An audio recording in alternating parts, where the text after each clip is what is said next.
Welcome to ICU Primary Prepcast. Hi, I'm Maddie. Hi, I'm Swapnil, and welcome to yet another primary snippet. So before we dive into today's snippet, how are you, Maddie? Yeah, I'm good. Almost, or just like a week and a half or something left of work. Great. Obviously, Yeah. we'll keep that news secret. So let's dive into today's snippet. So can you please outline the changes to drug pharmacokinetic and pharmacodynamics that occur at term in pregnancy? Sure. So thinking first about the pharmacokinetics, we can divide this up in terms of the absorption, distribution, metabolism, and elimination. In terms of the absorption, so it varies depending on the route you're giving the medication through. So for enteral absorption, during pregnancy, there's decreased gastric acid production and therefore an increase in gastric pH. So this means that there'll be decreased absorption of weak acids, for example, aspirin, and increased absorption of weak bases. There's also decreased gastric emptying, which can cause decreased oral absorption, but this can also be offset by slower GI motility and increased blood flow to the gastrointestinal tract, which might increase oral absorption. So all these changes mean that in practice, when they've actually looked at some of these studies, the oral bioavailability is mostly unchanged for the majority of drugs in pregnancy. Thinking about inhalational absorption, there is increased pulmonary blood flow and increased respiratory rate that happens physiologically in pregnancy. So there might be an increased speed of onset of inhalational agents such as volatile anesthetics. For epidurals, there's engorged epidural veins. So there's decrease in the amount of local anesthetic dose required for spinal and epidural medications. And then finally, thinking about subcutaneous, intramuscular, and transdermal absorption, there's increased blood flow to the skin and the muscles. So this might increase the absorption when drugs are administered via these routes. Thinking then about the distribution of drugs, there's an increased plasma volume, which happens in pregnancy. So there's an increased volume of distribution for hydrophilic drugs, which might lower the plasma concentrations. There's also a decrease in the serum albumin and the total plasma protein levels due to the dilution from this increased plasma volume. So drugs that are highly protein bound might have increased free drug levels. So this includes drugs such as tacrolimus. Also, there's an increased fat compartment. So there's an increased volume of distribution for lipophilic drugs and increased blood flow generally. So there might be an increased speed of onset of IV drugs such as muscle relaxants. And then thinking specifically about the placental circulation, this is obviously new within pregnancy. And so there's an increased volume of distribution again for lipophilic drugs.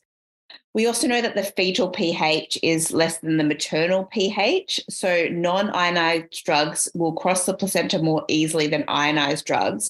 And this more acidic fetal pH can lead to ion trapping and greater drug concentrations in the fetal circulation. And that can increase the risk of toxicity for the fetus for things like local anesthetics. Coming then to metabolism, there's increased activity of some hepatic enzymes. This includes stuff like the cytochrome 2D6 and cytochrome 3A4, as well as UGT1A4. So drugs such as metoprolol, methadone, quetiapine, and lamotrigine may have increased metabolism, which might decrease the drug concentration and their effect. But then there's also decreased activity of other cytochrome enzymes, such as cytochrome 1A2 and 2C19. So drugs such as caffeine, rifampicin may have decreased metabolism and might have increased risk of toxicity as a result.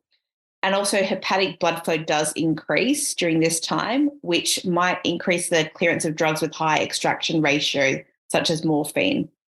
Finally, coming to the elimination, there's a deep increase in the glomerular filtration rate due to an increase in the cardiac output. So drugs that rely on glomerular filtration can have increased elimination of these drugs, and these include drugs such as amoxicillin, digoxin, and lithium. Coming to the pharmacodynamic changes, these can be divided into system-based. So for neurological or CNS changes, there's increased responsiveness to sedatives and hypnotics. For cardiovascular changes, there's an increased risk of postural or orthostatic hypotension with antihypertensives and diuretics, and this is due to decreased baroreceptor sensitivity in pregnancy. Pregnancy, as we know, is a hypercoagulable state because there's increased factor VIII and fibrinogen. So there's also increased resistance to heparin. From an endocrine point of view, there's an increased insulin resistance, and also higher doses of thyroid hormone are often needed during pregnancy, which needs to be considered when patients who are pregnant have a known history of hypothyroidism. And then considering the fetal-maternal interface, we need to think about teratogenic drugs such as tetracyclines and warfarin, and that patients may need alternatives during pregnancy. Thanks, Maddie. So that's a very comprehensive answer for pharmacokinetic and dynamic changes in pregnancy at term.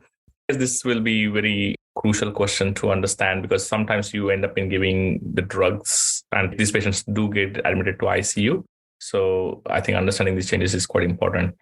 I think the other thing is there's a lot less studies in pregnancy. So it's hard to know. A lot of this is theoretical. They've done some animal models and stuff like that, because usually it's an exclusion criteria for many of these studies looking at the pharmacokinetics.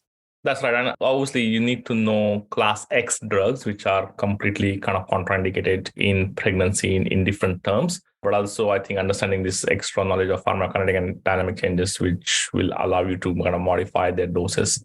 So thanks, Maddie. So that's the end of our today's snippet. We'll be back in a week's time with another snippet. Till then, goodbye and have a nice time. Thanks for listening and see you next time.